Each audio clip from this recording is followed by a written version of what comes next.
Well, it was just good to get out of the horrible provincial ghetto of kind of Western pop music, which is what a one-dimensional kind of nowhere space. You know, because the cities are massive time-wasting devices, aren't they? You can actually spend years in a city without doing anything at all, without realising it. But as soon as you sort of go to somewhere sort of rural where absolutely nothing's happening at all except what you make happen, you're suddenly sort of confronted with yourself and what you're doing.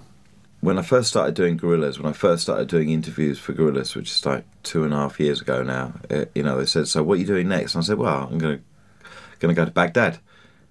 You know, I want to record in Baghdad. Really, I really, and I still want to do that. You know, I'd still like to do the next Gorillaz record in Baghdad. I mean, obviously, you know, circumstances probably won't allow that. You know, but I think I just feel very strongly that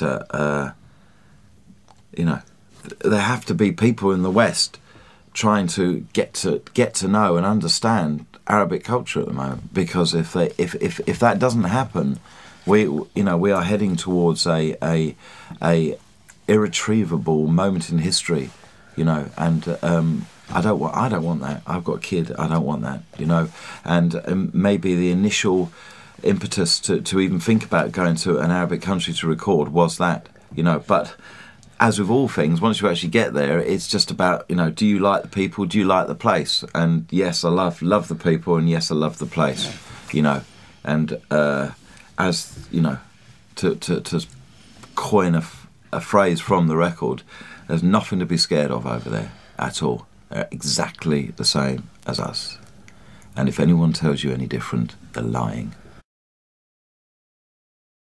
We're not teenagers, and I think if we get, you know, even sort of the notion of being in the pop charts now has to have some sense of responsibility. Otherwise, there's no point in doing it whatsoever. And whether it's misguided or whatever, I don't care. You know, it's just personally, I have to feel like that. Otherwise, I can't do it. You know, I cannot do it anymore unless I feel there's some meaning to it. And not saying that we haven't felt there was some meaning to it in the past, because, you know, we've always felt like that. But I think now it's kind of sort of, you know, they have to be more vocal about it, because it's essential for our identity to know that is the driving force. Oh God, you know, what. Morocco, virtually every evening is perfect in Morocco, and you know, I mean, looking back on it, I went up on the bike one evening, and I cycled up to a hill that was in the distance. It was just sort of rising out of the plateau. We all know that hill, and and I watched the sun go down. And I looked around, and everyone had come out from the village to watch the sun go down as well. It was sort of like watching the news or something. Like it was that time of day. You know, and that's what went on there. I wrote most of the lyrics under a cypress poplar tree in Morocco. So, you know, and you know, everything was kind of sort of, you know, jets are like comets at sunset is an image of the aeroplane and its exhaust fumes at sunset. They just have the light behind them, and they look like comets. You know, it's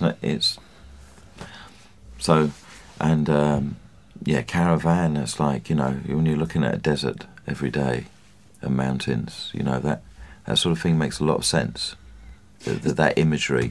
The trees are spitting oxygen. They're the rockets we should fear, because if we go and destroy them, then we will disappear. You know, and it's sort of, that is a common theme through the whole thing. It's sort of, you know, and that obviously is informed by at the time of writing it, the growing and impending aggression that was about to manifest and may have or may not have manifested itself when people hear this. So this is all about that, you know. And I mean, what are you supposed to do as an artist other than express what's going on around you?